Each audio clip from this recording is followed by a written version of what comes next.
Doctora Ana Lucía, buena energía, ¿cómo estás? Hola, muy bien, gracias. Encantada de estar aquí con ustedes.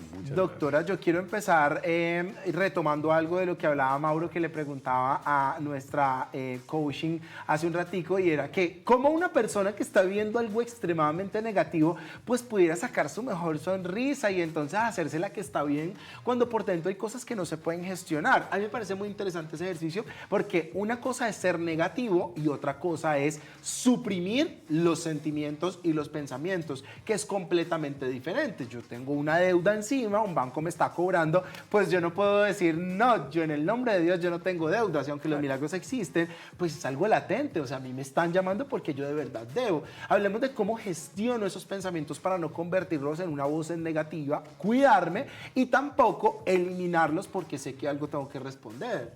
Bueno, importantísimo entender que los pensamientos hacen parte de nuestra cotidianidad. ¿Ustedes sabían que tenemos alrededor de 6.200 pensamientos al día? Ahora dijimos que eran más para nosotros, uno piensa más de 6.000 veces. Pero, bueno, digamos que en una cifra, lo preocupante aquí en un promedio, sí, el 80% son negativos. El 80%, el 80%. Eso es mucho, eso es mucho. Entonces uno diría, bueno, pero todo el día yo no estoy pensando negativamente. Eso tiene que ver mucho con la forma en la que tú interpretas, percibes tu realidad y de la misma manera en la que tú frente a eso actúas. Porque los pensamientos tienen también una base emocional, ¿correcto? En esa base emocional, dependiendo de cómo ha sido esa experiencia, yo la clasifico en algo grato, algo no grato, desagradable, difícil, doloroso. En el ejemplo del banco, ¿cómo ha sido mi relación con las responsabilidades que tengo en la vida? ¿Sí? Porque digamos que, claro, no pude asumir la deuda por determinada situación, ¿sí? Porque le di prelación a otros gastos, porque, no sé, en ese momento no pude pagar, entonces, bueno, tengo que activar en ese momento mis recursos internos o personales para definir qué voy a hacer, ¿sí? Y si desde mis experiencias y mecanismos de afrontamiento que tengo como ser humano me cuesta muchísimo esa situación, enfrentarlo, resolverlo, gestionarlo, porque empiezo a pensar que no voy a ser capaz, que si voy a salir a la calle, no sé, me van a detener, empiezo a crear panoramas y escenarios catastróficos en mi cabeza, pues todo el tiempo voy a estar en el mismo pensamiento fatalista, sí, y por supuesto no puedo pensar en positivo. Entonces, importante entender que pensar en positivo no es como simplemente decirme a mí mismo todo está bien y ya no pasa nada. Eso está configurado desde cómo percibimos nuestra realidad, cómo la hemos asimilado y cómo desde esa asimilación actuamos. ¿Cuál es esa emocionalidad que le estamos dando? Sí, es enfocar el pensamiento a situaciones, por ejemplo, el que decide sacar una olla de empanadas para vender por la mañana en la esquina de su casa, y si dice, no, pero si no las vendo, entonces, no, es si no las voy a vender o voy a vender más de la mitad. Si voy a hacer 200 por si no las vendo, dice la gente. Algo me voy a hacer, ¿cierto? Okay. Y con ese pensamiento arranca y por ahí se va porque descubre que vendió y que le dijeron, ve, antes te quedaron faltando, mañana haces el doble. ¿Cierto? Entonces, okay, es enrutarse ahí. ¿Cómo descubrir o qué señales, doctora, podemos identificar para saber que hemos abandonado nuestro amor propio y que necesitamos hacer una pausa para reconectar con nosotros mismos? Bueno, esto tiene que ver mucho con el autocuidado emocional. ¿Qué es el autocuidado emocional?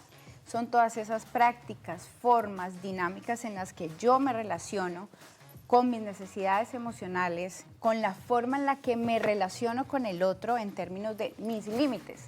Los límites son para nosotros, no para los demás. Yo debo conocer mis límites y eso mismo me permite a mí gestionar esas necesidades emocionales para crear un bienestar general, mental, ¿sí? Entonces, ahí también hay algo muy importante y es qué tipo de pensamientos tenemos, ¿sí? Hay 3 tipos de pensamientos. Los pensamientos negativos, ¿sí? Son aquellos pensamientos, ideas que todo el tiempo están en mi cabeza con relación a algo desagradable, ¿sí? Entonces yo no quiero enfrentar eso, lo quiero evitar o eso me genera demasiada amenaza, ¿sí? No quiero verlo, ¿sí? Los positivos son aquellos que evitan la emoción. No pensemos en eso porque es que yo quiero estar muy bien y si yo hablo de eso me pongo mal, entonces no. Que eso pues no es muy positivo para poder avanzar hacia un pensamiento constructivo. Ese pensamiento constructivo nos permite identificar lo que está ocurriendo, y frente a eso pensarme en las alternativas de solución, ¿sí? Dice un poco ese pensamiento constructivo es actuar desde lo que está pasando realmente, porque la gran mayoría de pensamientos negativos o destructivos tienen todo que ver con distorsión de la realidad.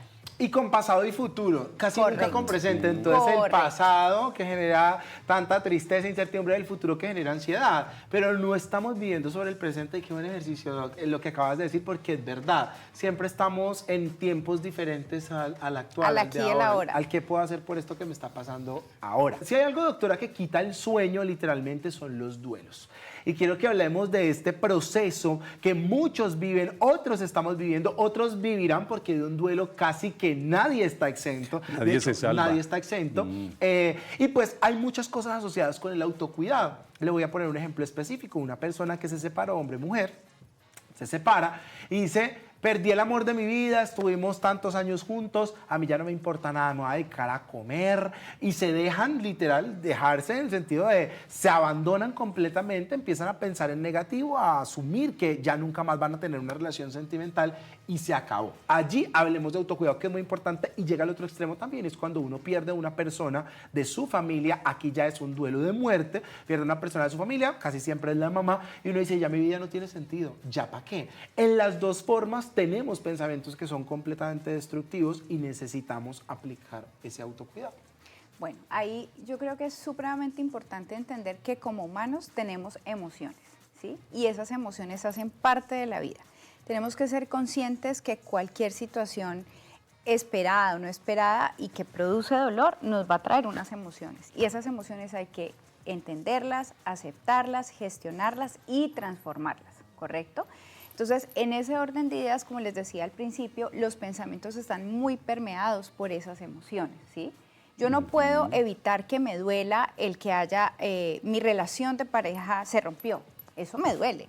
Y es un dolor que debo aceptar, ¿sí? Lo que pasa en la mayoría de los duelos y lo que dificulta este ejercicio de la gestión del duelo es: no quiero verlo, no quiero ver ese dolor, entonces me dedico a hacer otras cosas para evitarlo, ¿sí? Y esas cosas, por supuesto, empiezan a drenar tu energía, tu funcionalidad cotidiana, y ahí es donde tú necesitas empezar a mirar esas señales de alerta de cómo estás en esa gestión del duelo. Entonces, importante, pensamientos recurrentes en torno a la minusvalía que esta situación me genera, ¿sí?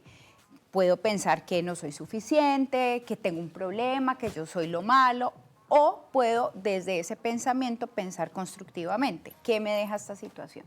¿Qué tengo que aprender? Esto es muy doloroso, estoy llorando, no sé, llevo una semana en cama. ¿Qué quiero hacer con esta situación? Como lo decía la doctora, tú eliges qué hacer. Tú eliges si te quedas en la cama llorando una semana o coges ese dolor, esa tristeza y buscas ayuda para gestionarlo. No para obviarlo, sino para poderlo gestionar, ¿sí? Eso es importante. ¿Qué también es importante? ¿Cómo está mi autocuidado corporal, por ejemplo? ¿Sí? ¿Cómo estoy? Eso es muy importante. Correcto.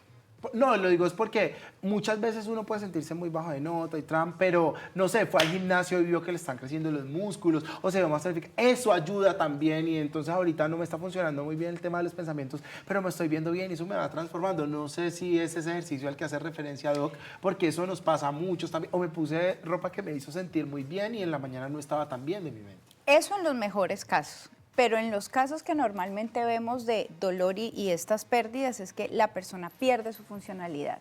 Tu sueño se altera, duermes menos horas o duermes más horas porque quieres anestesiar este dolor.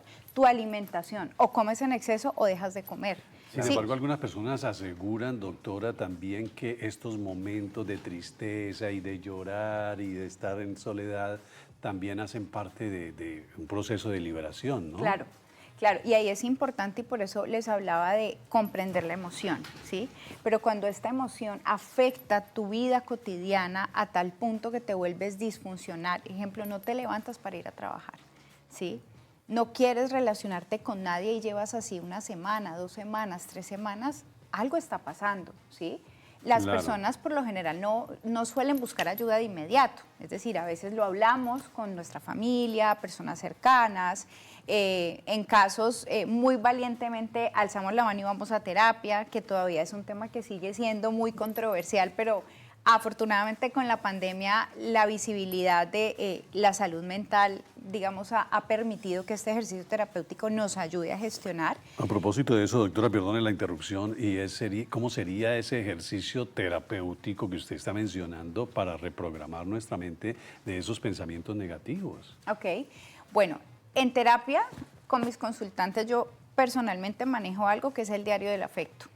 Y en ese diario siempre trabajamos un registro, como su nombre lo indica, diario, de lo que determinada situación me está generando en términos de mis ideas, de lo que estoy configurando aquí en mi mente, lo que me hace sentir y cómo actúo frente a eso, ¿sí? Y es muy interesante porque todo pensamiento, toda acción y toda emoción está articulada a esa situación. Entonces, de la forma en la que tú lees esa situación, como terapeuta yo me puedo dar cuenta dónde está ese punto de inflexión respecto a esa situación y cómo la percibes, ¿sí? Claro, a veces no es tan fácil. O sea, si yo estoy cursando una depresión, posiblemente sentarme a ver cómo está mi realidad emocional, de mis pensamientos y de mi actuar no es tan sencillo. Pero hay que estar muy atento a esas primeras señales, de cómo está ese cuidado no emocional. No necesariamente los duelos nos llevan a un autocuidado, claramente no pasa así.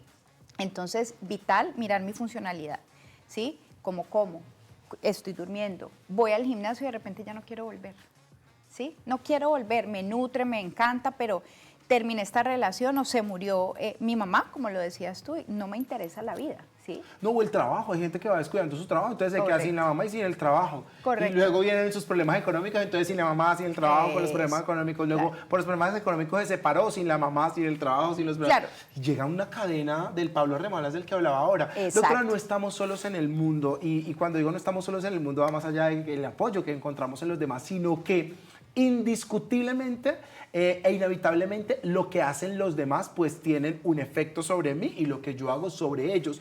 Esto también tiene mucho que ver con el tema autocuidado, porque ahorita detrás de cámaras estábamos hablando del que la gente hace cosas, nada es personal y yo decido qué me Correcto. tomo. Pasa mucho, doctora, esto más con los papás, nosotros tres que somos papás lo hemos experimentado, y es que uno como papá se pone los problemas de sus hijos encima.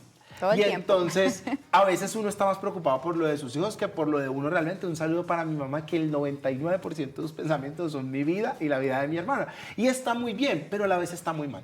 En el tema de autocuidado, porque finalmente estoy viviendo por otra persona que puede gestionar sus emociones y me estoy ganando una serie de cosas que no tengo que cargar. Y por el otro lado, Doc, para que le expliquemos a la gente el por qué tenemos que entender que nada es personal.